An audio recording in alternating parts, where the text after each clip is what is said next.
Ya, kita kembali lagi di ngaji sejarah. Kali ini saya akan bahas tentang ras Melanesia. Siapa sih sebenarnya ras Melanesia itu? Sebelum kita ke arah sana, kita mungkin lihat dulu ya pembagian yang selama ini dikenal di dunia antropologi, bahwa di Kepulauan Pasifik itu dibagi dalam 3 kelompok geokultural. Yang pertama adalah masyarakat Polinesia, kemudian yang kedua ada masyarakat Melanesia, dan yang ketiga ada masyarakat Mikronesia. Ya, meskipun pembagian ini 3 atau 4 dasawarsa terakhir mulai bergeser ya, tapi pembagian itu tadi, 3 pembagian masyarakat kawasan Pasifik tadi dianut dalam dunia akademik itu cukup lama. Ya, sekitar 200 tahun lah sejak pertama kali dicetuskan oleh de Urville tahun 1832. Kemudian Polinesia, Melanesia dan Mikronesia itu mencakup mana aja sih? Nah, ini bisa kalian lihat gambarnya. Jadi Polinesia itu yang paling utara ada di Kepulauan Hawaii, kemudian sampai wilayah yang paling selatan yaitu kawasan New Zealand atau Selandia Baru. Di sana ada negara-negara kecil seperti Mangareva, kemudian Samoa, Tuvalu dan yang lain-lain. Kemudian daerah Mikronesia itu ada sebagian kecil. Di sana ada pulau-pulau kecil, yaitu ada Palau, kemudian Kiribati dan yang lain-lain. Dan kemudian Melanesia itu mencakup pulau terbesar yaitu Pulau Papua. Papua termasuk juga Papua yang menjadi wilayah Indonesia dan juga Papua Nugini. Kemudian ada Vanuatu, ada Fiji, ada Santa Cruz dan beberapa pulau-pulau kecil yang lain yang ada di sana. Nah, de Urville ini membagi kawasan Pasifik menjadi 3 kelompok, yaitu Polinesia, Mikronesia, dan Melanesia. Itu lebih kepada faktor ras dan budaya sebetulnya dibandingkan kepada posisi geografis. Nah, sekarang kita akan fokus untuk membahas masyarakat Melanesia.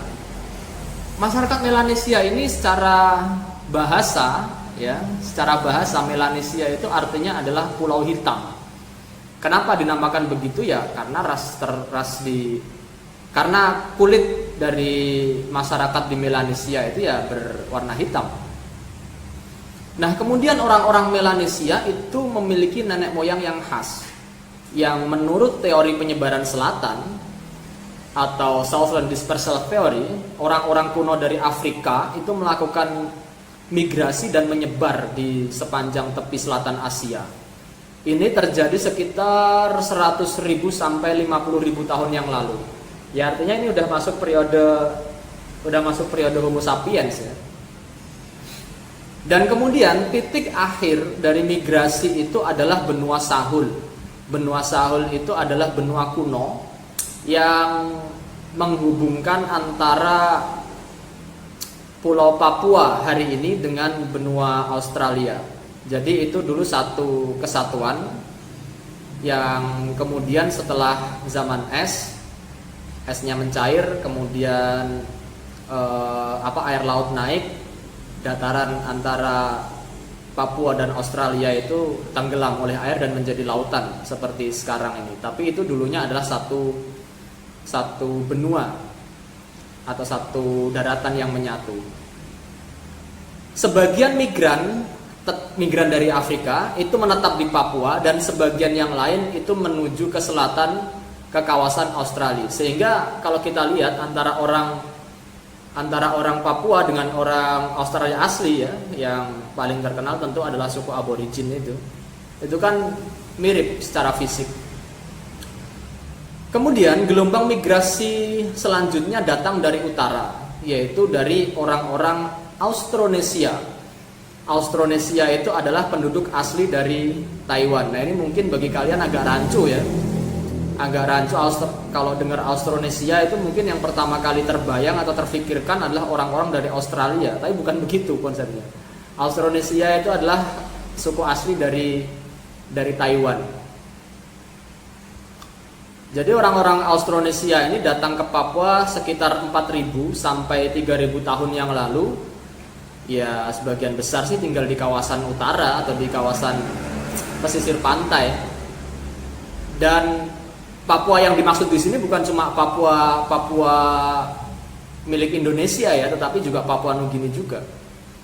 Nah dari sinilah kemudian mereka berhubungan dengan orang-orang Papua yang terlebih dahulu datang atau orang-orang yang asalnya dari Afrika tadi. Interaksi antara orang Austronesia dengan orang Melanesia itu terjadi di sekitar 4.000 sampai 3.000 tahun yang lalu itu.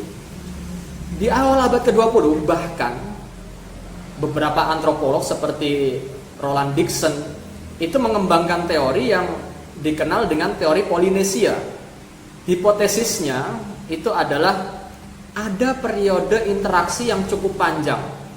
Ada periode interaksi yang cukup panjang antara orang-orang Polinesia dengan orang-orang Melanesia yang menyebabkan terjadinya percampuran, baik itu secara genetik yang artinya terjadi hubungan seksual antara orang Polinesia dengan orang Melanesia, kemudian juga percampuran secara linguistik, interaksi antar masyarakat Polinesia dan Melanesia, dan juga ada percampuran budaya yang sangat kompleks. Itu teori dari para antropolog seperti Roland Dixon tadi. Nah, orang Polinesia yang dimaksud oleh Roland Dixon di sini termasuk orang Mikronesia juga, yang artinya mereka adalah keturunan dari orang-orang Austronesia. Ya. Ciri fisik dari orang Polinesia, kemudian Mikronesia itu silahkan bisa kalian googling sendiri.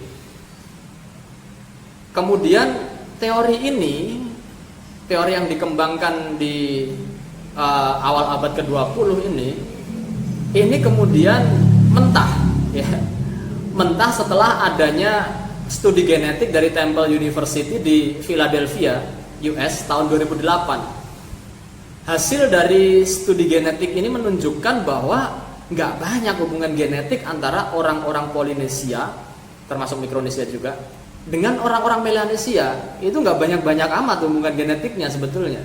Kalaupun ada ya cuma seiprit lah, cuma orang-orang di sekitar pantai utara saja, di pesisir utara Papua itu, dan itu pun percampuran dalam tingkat yang sangat sederhana, nggak kompleks amat.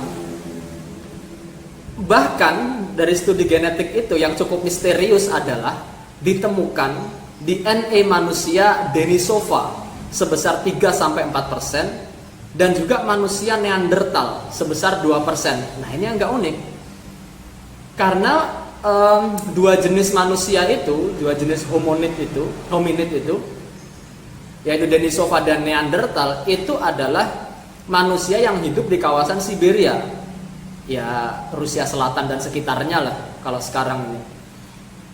Nah ini agak unik, gimana bisa ada DNA orang Denisova dan juga DNA dari orang Neanderthal di dalam diri masyarakat Melanesia itu. Dan ini masih misterius yang sampai sekarang belum terjawab ya. Apakah dulu ketika migrasi dari Afrika yang menyusuri selatan Asia itu mereka sempat ke utara dulu ke kawasan Siberia baru balik lagi ke selatan, atau bagaimana, masih menjadi pertanyaan kita bersama.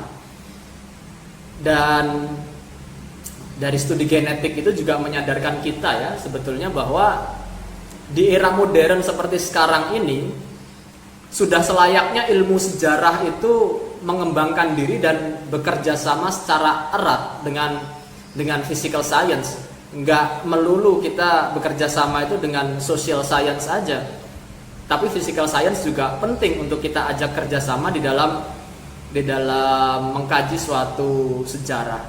Ya misal biologi, fisika, kimia, atau bahkan juga kedokteran. Karena banyak hal yang masih abu-abu di dalam sejarah itu bisa dijawab oleh ilmu-ilmu ini.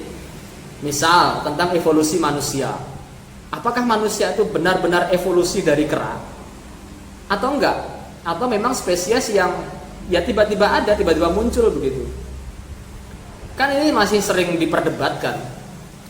Yang kelompok yang mempercayai adanya evolusi, ya kemudian menemukan studi-studi terbaru yang tidak sepakat dengan teori evolusi juga mengembangkan studi-studinya sendiri. Nah ini kan bisa sebetulnya dijawab dengan ilmu kedokteran, yaitu dengan tes DNA kan, yang mana itu tidak bisa dilakukan oleh ilmu-ilmu sosial. Ya oke, kita balik lagi ke ras Melanesia tadi. Jadi ras Melanesia ini juga memiliki budaya yang luar biasa kaya. Dari segi bahasa saja, catatan terakhir itu ada 1319 bahasa di kawasan Melanesia. Yang kalau kita rata-rata satu bahasa itu ada di tiap 700 km persegi. Jadi satu kabupaten itu bisa jadi ada satu atau bahkan dua bahasa kalau kita rata-rata ya. Nah keragaman bahasa ini diikuti oleh keragaman budaya dan adat istiadat yang ada di Melanesia itu. Jadi kalau dibilang Papua kaya, itu emang benar-benar kaya. Nggak cuma kaya dari sisi sumber daya alamnya, tetapi juga dari segi budaya itu luar biasa kaya. Itulah masyarakat Melanesia yang menjadi salah satu kekayaan budaya daripada bangsa Indonesia hari ini. Oke, sekian dulu, sampai jumpa di video selanjutnya.